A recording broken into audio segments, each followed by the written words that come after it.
All right, everybody, welcome back. I'm Madrock Thompson, privileged bowhunter. This video, actually, I gotta apologize. We had it. It probably would have helped a lot of you all out during your season, but we lost it. So here we are reshooting it.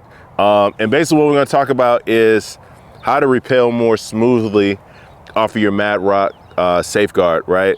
You know how it is when you're up there 30 feet, you've been on a hunt for all of them hours, and then you're rappelling, and it feels like you gotta just like pull with all your life, and then it just like drops out of the bottom of you, and then you can like start a decently smooth rappel. Well, I had an epiphany probably about 8 months ago, well, what was going on, and ever since then it's helped. But before we get into it, make sure you like, comment, share, and subscribe. If you're subscribing, make sure you hit the bell notification. So here we go.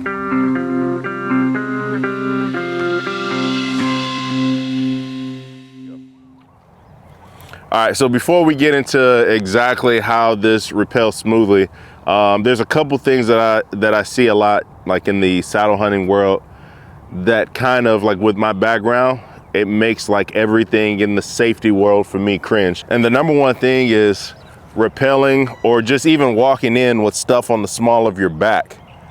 I was always taught not to carry a firearm in the small of my back, because if I get into an altercation, a tussle, or if I even just have a clumsy moment and slip and fall, then guess what? If I slip and fall backwards, that's a broken tailbone. And that's the last thing that you guys need in the woods by yourself, saddle hunting, which means you're light, which means you're probably walking in a mile or two.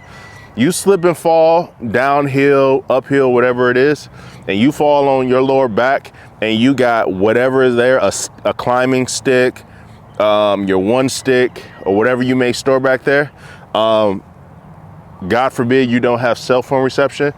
That's gonna be a painful day, and that's a lesson that you don't need to learn. So please, guys, stop attaching stuff back here to these loops, because, hey, and even when you're rappelling down, right? What happens if you rappel down too fast? You kind of slip a little bit. Oh, I didn't realize my bow was there. I kind of make an adjustment.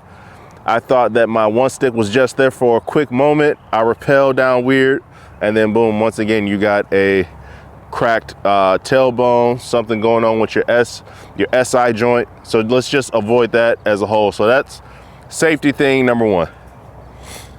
And then number two is part of the reason, even though I'm showing you guys this Madrock, obviously I have switched personally to the ATC, and we should be able to leave a link to that video somewhere on the screen. But I switched to the ATC primarily because I don't necessarily feel comfortable enough to run this without a backup. I definitely believe 2 is 1, 1 is none.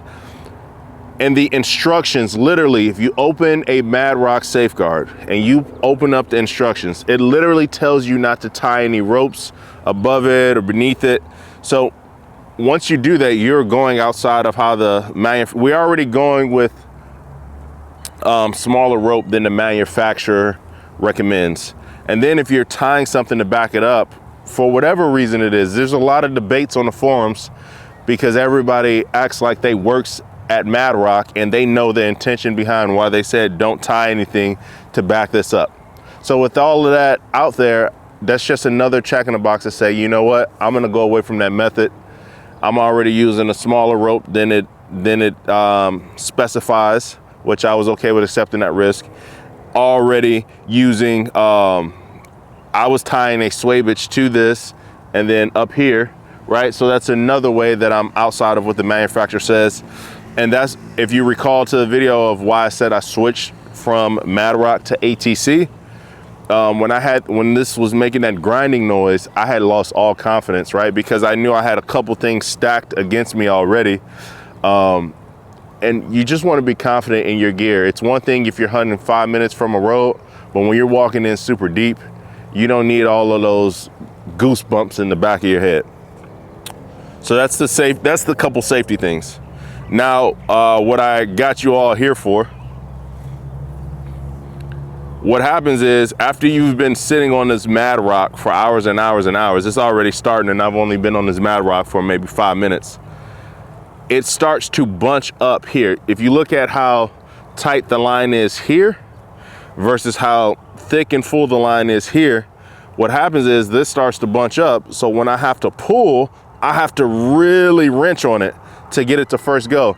And my feet are on the ground right now. But if I'm all the way up there, like I have to do a lot of times here in Hawaii, just because, you know, the cover isn't the greatest down low, and these axis deer are so switched on, I'm up there 25 plus feet a lot of times. And I don't like to have that major lurch.